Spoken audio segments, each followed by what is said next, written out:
For example, let's say that it is natural, okay, to do a bad act. Okay, it is natural, and it's just our awareness now that complicates it or whatever. But let's just say it is natural to do a bad act, or what the majority would describe as something bad, something even evil. Okay, the fact that I can see that, the fact that I can make a different choice, the fact that I could weigh that to anything else, the fact that the fact that I could just make a different choice other than that, okay, automatically creates a struggle, automatically creates that relationship now, because now I need to justify why, or I may need to justify why I'm doing one over the other, why I prefer one over the other, and maybe the less evolved or the early form of us would say, well, it could still go either way, Chris. So I'm still going to choose this because it's easier for me, and I'm just going to walk all over who I need to walk all over and do whatever I just want to do to get whatever I want.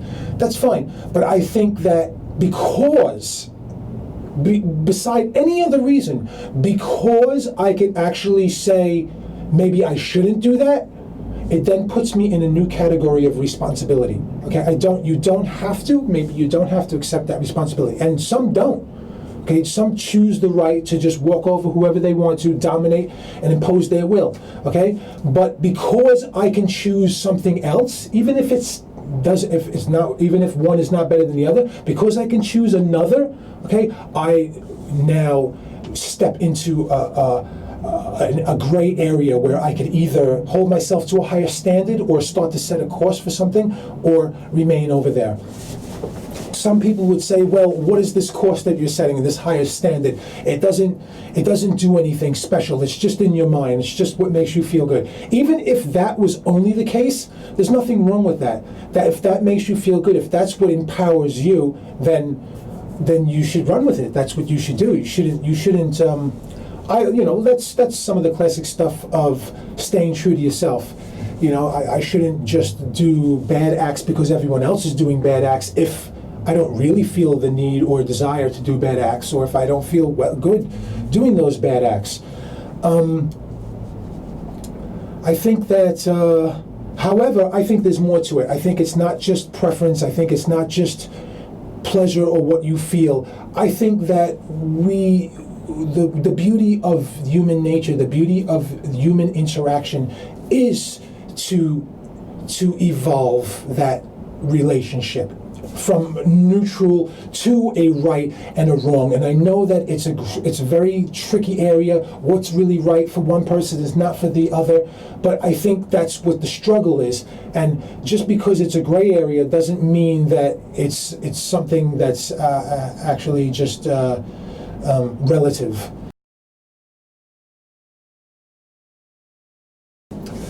So, are there such things, if you're asking me, is there such a thing as good and evil? Are there such things as good and evil? 100% there are. And most of us know it, okay? Even if you can rationalize and philosophize otherwise, you still know it, okay? And it doesn't matter if it's relative, it doesn't matter if it's only exclusive to humans. That doesn't matter, okay? What matters is it's happening. What matters is that I cannot deny how I feel when I do particular actions. I cannot deny how I feel when I obtain something through a specific series of actions or in a certain way. You can't deny that. And I don't think that that's flawed, and I think that's actually intentional. I think the human construct is intentionally designed or developing that way. And that, to me, is state of the art, okay? And all of us know it. And it's not...